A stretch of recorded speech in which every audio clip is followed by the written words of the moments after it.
پوری دنیا اور دنیا میں جو کچھ ہے، روپیہ، پیسہ، یورو، ڈالر، ہیرے جواہرات، سونا، چاندی، موتی لال، ساری دنیا کی کرنسی اکٹھی کر کے تم پھر بھی جنت کا ایک گز کا ٹکڑا نہیں خرید سکتے۔ اگر جنت میں وہاں پہ محل چاہتے ہو اور پورا محل چاہتے ہو، آپ نے فرمایا اپنے مسلمان بھائی سے راضی ہو جاؤ، صلح کر لو، ایک مسلمان بھائی کو معاف کر دو، اللہ تعالیٰ تمہیں جنت کا محل عطا کر دے۔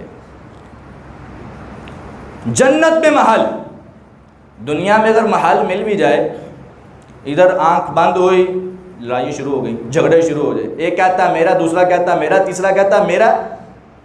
دنیا کا محل کتنی دیر کے لیے، لیکن جنت کا محل خالدین فیہا ابدا، انسان اس میں ہمیشہ ہمیشہ رہے گا، کوئی بھی انسان اس کو نکال نہیں سکتا۔